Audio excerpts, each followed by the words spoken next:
Congressman Raskin had to leave for another meeting, and I do too.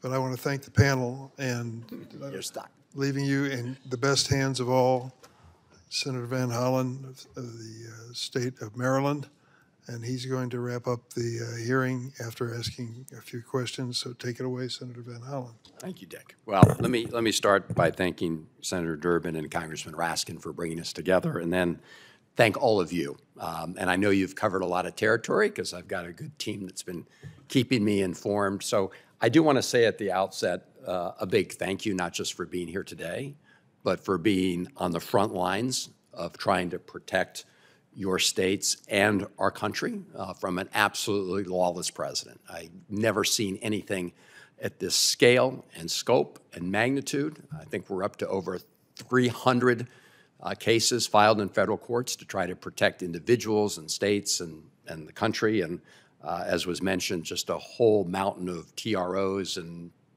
preliminary injunctions. That's a testament to your good work, and I want to just thank you. We were discussing a little bit the diversion of attention and resources away from fighting violent criminals toward, in many cases under this administration, going after immigrants who have not committed any kind of violent offenses, right? President Trump tries to mislead the country as if this is all about going after violent members of the immigration community. But we know that many of the people who are being disappeared from our communities have absolutely no history of violence whatsoever. In fact, they've been contributing to their local communities. And you can't have it both ways. You can't say you're going to have a mandatory 3,000 people have to be picked up every day and still claim that you're prioritizing just violent individuals. There's just, that doesn't compute. So I wanted to thank you, and it's great to see my friend Keith Ellison here. Thank you for being back. But this apparently has become a serious issue of diversion of resources. I'm just, reading here from an NBC report that says at least one U.S. Attorney's Office stopped a federal prosecution of a dangerous criminal because the case was not immigration related. Another report saying immigration status is now question number one in terms of charging decisions. An assistant U.S. attorney said, is this person a documented immigrant? Is this person an undocumented immigrant? In other words, not does this person pose a threat to the community, but simply what is their immigration status. So Attorney General Ellison, can you just speak to how this actually endangers our community, and have you begun to witness this pattern yourself? Absolutely. I tell you, just last night, I was telling my wife that I was going to be getting on the plane in the morning to come here, and I got a call from a friend who says, what should I do? There's somebody in Minneapolis who is telling immigrants who are not citizens or permanent residents that they can easily get them all the documents they want as long as they pay the low price of, $10,000, whatever. So this is clearly a lie. It's a scam. And there's a lot of things to cover, but just from the standpoint of financial exploitation, once the president says that immigrants are sort of not a part of the human family anymore, not going to receive rights anymore, not going to be given respect anymore. And what it does is it opens up the worst elements in our society to prey on these people, because who are they going to tell? Yeah. Who are they going to complain to? They are absolutely vulnerable. And sometimes I think this is the point, Senator, because we see all of this attack on immigrant communities. And then last week, I'm still mystified that Trump says, oh, well, I've been hearing from some of my donor friends in the ag world and in the hospitality world, and maybe we need to look at how we're doing things. I'm like, well, wait a minute. I thought, whoa, what are we doing here? I think what's really happening, and I'm just speaking on what I suspect, is that they want undocumented people here. They just don't want them to have any rights, and they want them to be afraid, and they want them to work for less. And so what Trump seemed to be saying is that as long as you're a friend of mine and as long as your workers who are making you rich are leaving or hurting your bottom line, then maybe I'll ease up on you. So what kind of policy is that? That's a policy without fairness, without justice, without proportionality. And so it heightens the need for us to, when we get the gavels back, a fair, meaningful immigration policy. Yeah. You're absolutely right, Attorney General. The application has been incredibly discriminatory, driven by one of the things that always drives Donald Trump is, what are his donors asking him to do? So just another question for each of you. Attorney General Bondi is going to be testifying on Capitol Hill this week for the first time since her confirmation. She'll be on the House side, I believe, tomorrow, and on Wednesday she'll be testifying before the subcommittee where I'm the ranking member, which is the Appropriations Subcommittee on Commerce, State, and Commerce, Judiciary, State, and Science. So here's my question to each of you. If you had one question that you could ask to Attorney General Bondi, or one point that you want to make to her at this point in time, what would it be? And maybe we'll start with you, Attorney General Raul. I might cheat a little bit, but I'd remind her of the 10th Amendment, first of all, and whether she still believes it. But I think I mentioned in my opening remarks that from the moment I took office as Attorney General, I've had a tremendous collaboration with federal law enforcement partners, from the FBI to DEA to ATF, Homeland Security, Secret Service, working on criminal matters.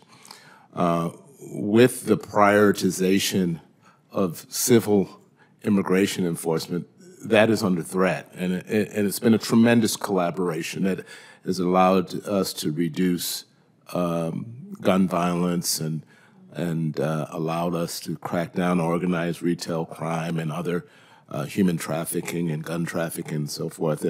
And I would ask, is that still a prioritization, or does everything surrender to civil immigration enforcement that the data does not reveal thus far is prioritizing criminals? Public safety. Thank you. Thank you, Senator. It's a great question. I think I would echo AG Raul and lifting up actual examples where this administration has actually violated the law, not to advance public safety. So in the immigration context, there are real cases in Massachusetts where folks were denied due process, where there were unlawful detentions. And after providing those examples, I might ask her, what does the rule of law actually mean to her? I can't stress, we've all been going to our respective communities, town hall meetings, you name it, really trying to explain to folks what we actually mean by the rule of law. What does having a constitution in this contract between your government and you actually mean in tangible ways and terms that people can wrap their head around? I would love to get it from her vantage point, after someone lists the very cases and specific cases where they have seen, and we have seen, unlawful actions by this administration. What does it actually mean to her? Thank you. Thank you. I'd like to know how the U.S. Department of Justice pulling out of the enforcement of consent decrees that cities and the federal government had arrived at based on years of investigation, is that going to improve relationships between police and communities? I mean, I represent the city where George Floyd was killed. We took 2 years of investigation to come to an investigation and then came to an agreement between the city and the federal government, which she has now abandoned. How do we instill trust between community and police when community can't even trust that the federal government's going to stay at the table? Thank you. Attorney General Bondi is the named defendant in a lawsuit we filed last week about 12,000 forced reset triggers that the Department of Justice is playing the role of arms dealer into our communities. I would ask her very simply, because they have not explained to the American public how putting 12,000 arms or machine guns onto the street more powerful than M16s makes us in any way more safer, and whose interest does it serve other than the gun lobby who they're settling with? thank you, and I saw that case that you filed, and I think that's a great question, as all of your questions. I appreciate this. Just in closing, Attorney General Platkin, we obviously had the situation in New Jersey where a member of Congress was indicted. Senator Padilla, experienced what he did, where you had federal agents involved.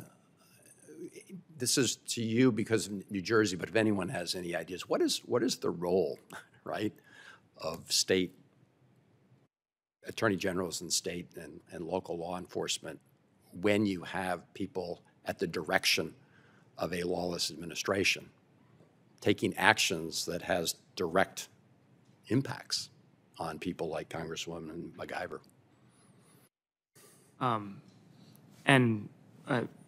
I'm very familiar with, obviously, the charges against Congresswoman MacIver, as well as the charges against Mayor Baraka that were dismissed 12 days after filing, quote, in the interest of moving forward, which is not a standard that I've ever dismissed a case under.